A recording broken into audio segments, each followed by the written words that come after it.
కార్తీక పురాణము 19వ రోజు పారాయణ కథ. చాతుర్మాస వ్రతము. మునిజనులారా, చాతుర్మాస వ్రతమును గురించి సవివరంగా వివరిస్తాను వినండి. శ్రీ మహావిష్ణువు లక్ష్మీదేవి సన్నిధికి దేవముని నారదుడు వచ్చి వినయ వివేకాలతో భక్తి ప్రపత్తులతో తన ముకులిత హస్తాలతో నమస్కరించి నిలబడ్డాడు. శ్రీహరి చిరునవ్వు లొలికిస్తూ, నారద, క్షేమమా అని ప్రశ్నించాడు. త్రిలోకాలు ఎలా ఉన్నాయని అడిగాడు. మునులు జనులు సత్కర్మలతో సత్ప్రవర్తనతో అలరారుతున్న వివరాలు అడిగాడు. హే ముకుంద, లక్ష్మీ వల్లభ, లోక సంరక్షక, నీ వెరుగని విషయాలేమి ఉన్నాయని నేను వివరించగలను. అయినా నువ్వు చెప్పమంటున్నావు గనుక విన్నవిస్తున్నాను. లోకమున నరులు ఎవరి తీరున వాళ్ళు మసులుకుంటున్నారు. విద్యుక్త విధుల పట్ల శ్రద్ధ చూపకున్నారు. పుణ్యవ్రతాలు చేయువారు సైతం వాటిని నిర్విఘ్నంగా పూర్తి చేయడం లేదు. పరనింద అహంకారం పెచ్చు పెరిగాయి. మధుమాంసాదులు నిషిద్ధాహారాల పట్ల మోజు కలిగి హింసలకు దుష్కృత్యాలకు పాల్పడుతున్నారు. అట్టి వారిని సముద్ధరించి కాపాడుము అని సమస్తాన్ని వివరించాడు నారదుడు.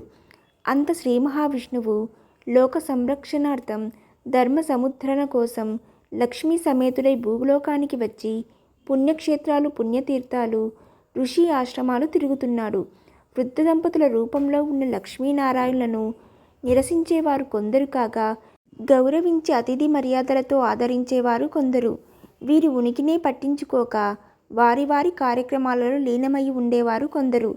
ఇలా ప్రజలు పలు రకాలుగా మసులుకుంటుండగా చూసిన రమామాధవుడు ఋషి వాటికలు చూసేందుకు బయలుదేరాడు. అలా వాటిని సందర్శిస్తూ నైమిషారణ్యానికి వచ్చారు.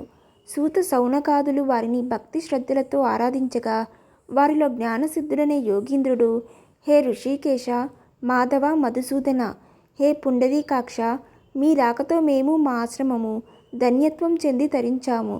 చరాచర జగన్నాటక సూత్రధారి పరంధామ, లోకులు అతలాకుతలమై సత్కర్మలకు దూరమై ధర్మగ్లానికి లోనవుతున్నారు. హే లోకరక్షక, లోకాలు తరించే మార్గం ఉపదేశించు అని వేడుకున్నాడు. జ్ఞానసిద్ధ, కోరవలసిన కోరికనే కోరావు. లోకోద్ధారణే ధ్యేయంగా నేను శ్రీలక్ష్మి భువికి దిగివచ్చాము. లోక శ్రేయస్సే ధ్యేయంగా గల నీకు 2 వరాలను అనుగ్రహిస్తున్నాను. కోరవలసిందన్నాడు శ్రీహరి. దేవదేవ, ప్రాపంచిక వ్యామోహములకు అతీతంగా మసల లేకున్నాము. పరంధామ, నీయందే మనస్సుండుట వలన అనుగ్రహించవలసిందని వేడుకున్నాడు. అనుగ్రహిస్తాను. 2వ వరం కోరవలసిందన్నాడు ఆపద్వారకుడు. దురాచారము, పాపకర్మలు, స్వార్థచింతనలు ప్రజలలో పెచ్చు పెరుగుతున్నాయి. అవి తొలగి ప్రజలు ధర్మచిత్తులై మసులు కొనగల రీతిని కొనసాగించగల వ్రతాన్ని అనుగ్రహించు లోకరక్షక అని ప్రార్థించాడు జ్ఞానసిద్ధుడు. అందుకొక వ్రతాన్ని అనుగ్రహిస్తాను. దీనివల్ల ప్రజలలో జారుకత, నిశ్చలత, నిర్మలత కలుగుతాయి.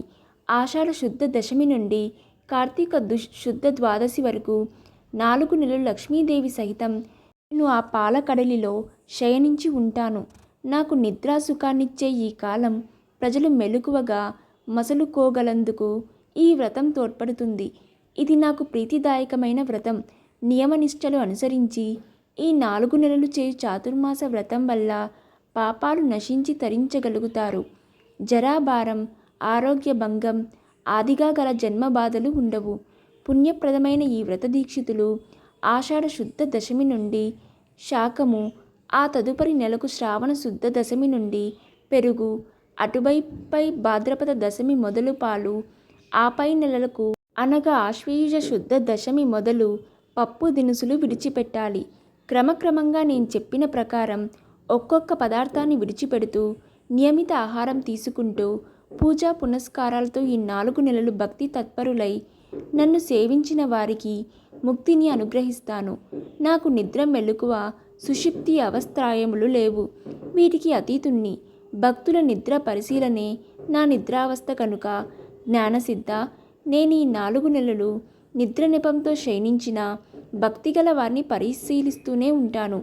త్రికాలమునందు స్తోత్రము చేయువారికి, నిశ్చల చిత్తంతో క్రమం తప్పకుండా నన్ను పూజించు వారికి నేను ప్రసన్నుడవుతాను అని ప్రబోధించి శ్రీహరి వైకుంఠానికి వెళ్ళి శేషతల్పాన శయనించాడు. పాపులు, దుర్మార్గులు ఈ వ్రతం వల్ల సద్వర్తులవుతారు. అన్ని కులాల వారు ఈ వ్రతాన్ని చేయవచ్చు. ఈ వ్రతాన్ని నిందించిన, నిరసించిన గోహత్య మహాపాతకాన్ని, జన్మజన్మలు సురాపానం చేసిన పాపాన్ని పొందుతారు అని అంగీరస ముని వివరించారు. కార్తీక పురాణం 19వ రోజు పారాయణ భాగం చాతుర్మాస వ్రతం అధ్యాయం సమాప్తం.